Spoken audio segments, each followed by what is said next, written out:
किसान भाइयों Ram Ram.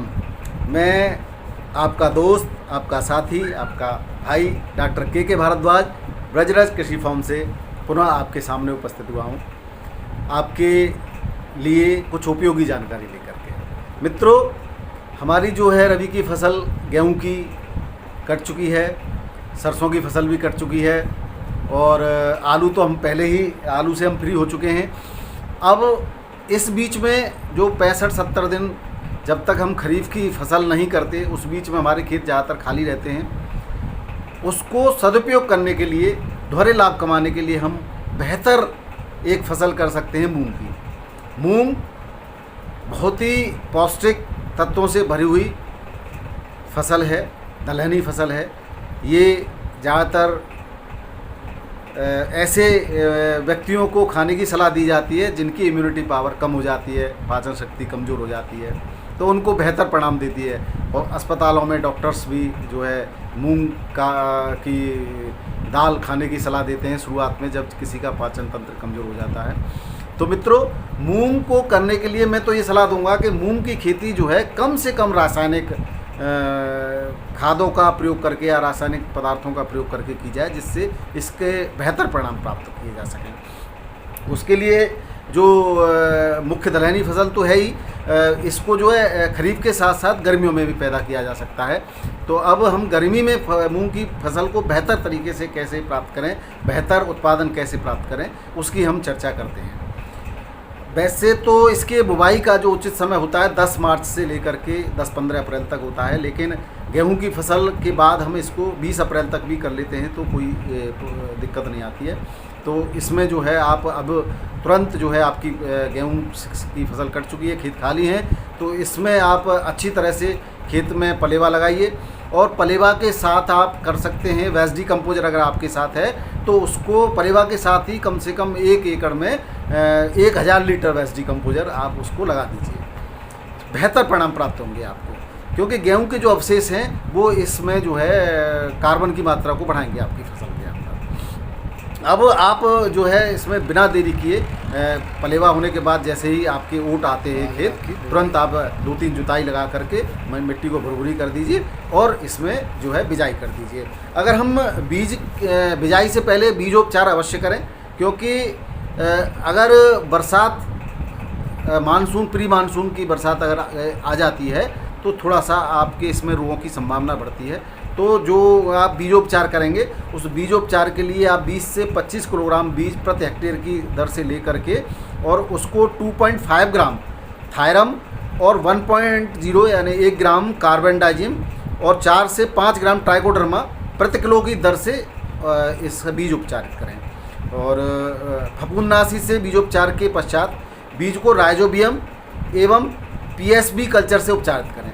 Rhizobium culture से उपचारित करने के लिए आपको 25 ग्राम गुड़ तथा 20 ग्राम राइजोबियम एवं पीएसबी कल्चर को 50 मिलीलीटर पानी में अच्छी तरह से मिलाकर 1 किलोग्राम बीज पर हल्के हाथ से मिलाना चाहिए एवं बीज को 1 से 2 घंटे तक छायादार स्थानों पर सुखाकर इसकी बुवाई के लिए आप तैयार करें, बुवाई करें।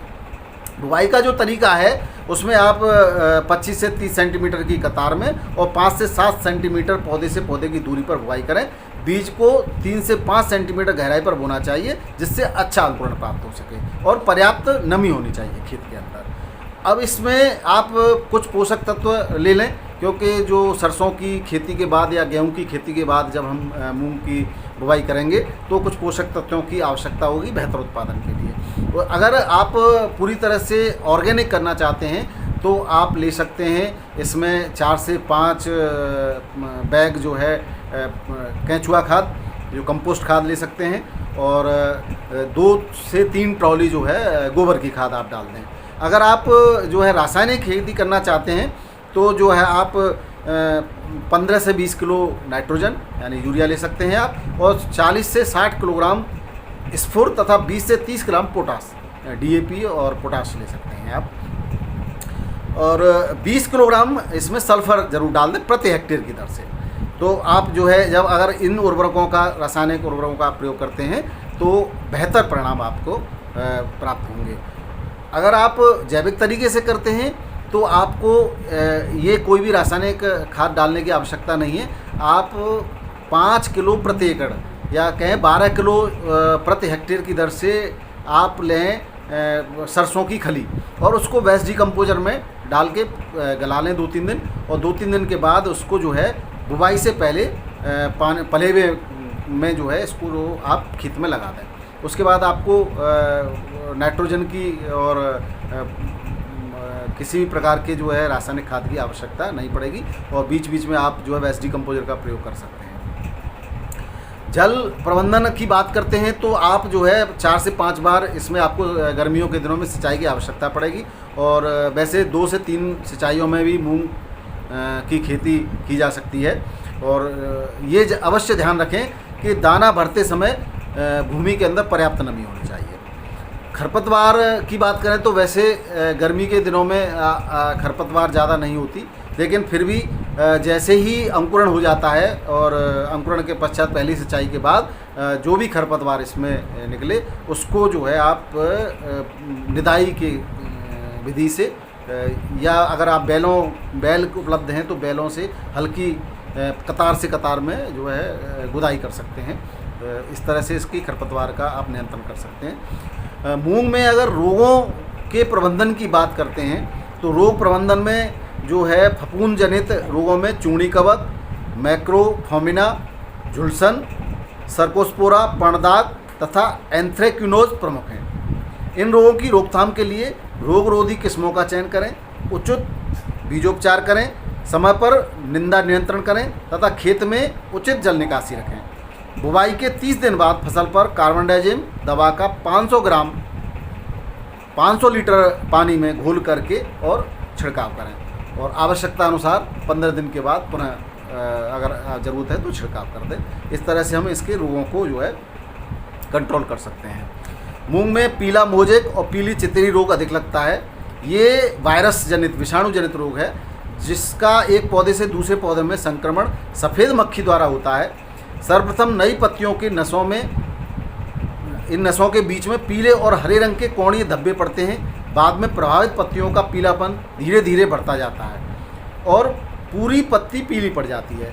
इसकी रोकथाम के लिए आप जो रोगरोधी प्रजातियां हैं वो लगाएं, और खेत में ध्यान ये इस बात का दें कि कोई भी अगर इस प्रकार का रोगी पौधा अगर आपको नज़र आता है तो उसको जड़ से उखाड़ करके नष्ट कर दें। सफ़ेद मक्खी के नियंत्रण के लिए आप इमिडाक्लोप्रिड ले लें, उसकी 150 मिलीलीटर या डाइमिथिएट की 400 मिलीलीटर प्रति हेक्टेयर की मात्रा 400 लीटर पानी में मिलाकर छिड़काव करें, और फिर पुनः आप आवश्यकता पड़ने पर 15 से 20 दिन बाद फिर से छिड़काव कर दें। और खेत की मेड़ पर और आसपास जो है खरपतवारों को या रोगी पौधों को न रहने दें, इस बात का अवश्य ध्यान रखें। इस पर कुछ कीट भी आते हैं, तो कीटों के प्रबंधन के लिए जो है ज़्यादातर रस चूसक और पत्ते को काटने वाले कीड़े इनमें आते हैं। तो भेदक कीटों में पिस्सू, भृंग, फली भेदक कीट, पत्ती मोड़क कीट प्रमुख हैं। इनके नियंत्रण के लिए आप प्रोफेनोफॉस की 1 लीटर या क्लोरेंट्रोनिलिट्रॉल, आपकी स्क्रीन पर दिख रहा होगा, क्लोरेंट्रोनिलिट्रॉल की 500 मिलीलीटर या स्पाइनोसाइड की 125 ग्राम मात्रा प्रति हेक्टेयर की दर से 2 बार छिड़काव करें। रस चूसक कीटों जैसे सफ़ेद मक्खी, थ्रिप्स या जैसिड्स के नियंत्रण के लिए इमिडाक्लोप्रिड की 150 मिलीलीटर या डाइमिथिएट की 400 मिलीलीटर प्रति हेक्टेयर की मात्रा का छिड़काव करें। भेदक व रस चूसक दोनों प्रकार के कीटों का प्रकोप होने पर प्रोफेसोनोसाइपर दवा की 1 लीटर मात्रा प्रति हेक्टेयर की दर से छिड़काव करें, तो कीटों का बेहतर नियंत्रण आप कर सकते हैं और बेहतर उत्पादन कर सकते हैं। जब ये अवश्य ध्यान रखें कि जब फली आती है उस समय पर्याप्त नमी अवश्य हो, खेतों के अंदर सूखने न पाएँ, पौधे मुरझाने न पाएँ। इस तरह से आपकी फली आएगी और आपके बेहतर उत्पादन होगा। जो लोग जैविक विधि से मूंग की खेती करना चाहते हैं वो लोग बुवाई से पहले 5 किलो प्रति एकड़ की दर से सरसों की खली 3-4 दिन वेस्ट डिकम्पोजर में गला करके और पलेवा में प्रयोग करें। उसके पश्चात सहजन की पत्तियों का रस वेस्ट डिकम्पोजर में मिला करके, अगर वेस्ट डिकम्पोजर नहीं है तो गुड़ के साथ मिला करके आप रख दें। बुवाई के बाद जब अंकुरण हो जाए और पहले ही सिंचाई हो जाए तो खरपतवार नियंत्रण के बाद, निकालने के बाद उस पर इसका एक बार जो है स्प्रे कर दें। और उसके बाद आप वेस्ट डिकम्पोजर का 10 या 8-10 दिन के अंतराल में स्प्रे करते रहें इन पत्तियों का। और हमने पहले भी हमारे वीडियो में लिंक पड़ा हुआ है, 16 पत्तियों का अर्क डाल करके उसका स्प्रे करते रहें। पत्ती का तो आपको किसी प्रकार के रासायनिक कीटनाशी या फंगस नाशी की आपको ज़रूरत नहीं पड़ेगी। फंगस के लिए आक जो होता है, मदार होता है, उसके पेड़ों का, उसके पत्तों का और फल का पीस करके, मिक्सी में पीस करके और पेस्ट बना लें। उस पेस्ट को वेस्ट डिकम्पोजर के साथ और 1 एकड़ में 500 ग्राम हल्दी की मात्रा मिला करके और 10 ग्राम हींग की मात्रा मिला करके इसका स्प्रे जब फली आने पर या किसी प्रकार का कीट का आपको अगर प्रकोप दिखाई देता है उस समय करें। तो दोनों तरीके से मैंने बताई आपको, दोनों तरीके से हम मूंग की जो है फसल प्राप्त कर सकते हैं और बेहतर परिणाम प्राप्त कर सकते हैं। अब आप जो है जब फली आ जाए, फली पक जाए, तो ये ध्यान रखें कि उसके अंदर 20% या 25% के लगभग नमी हो उस समय ही कटाई कर दें। पूरी तरह सूखने पर, कटाई करने पर फलियों के हिलने का और आपके नुकसान का जो भय रहता है। और आप उसके बाद आप उसका जो है अच्छी तरह से संरक्षण कर सकते हैं। और जो है बाकी बाद में 9% जो नमी के साथ आप मार्केट में इसको जो है बेच सकते हैं। इस तरह से आप जो है बेहतर उत्पादन मूंग का ले सकते हैं।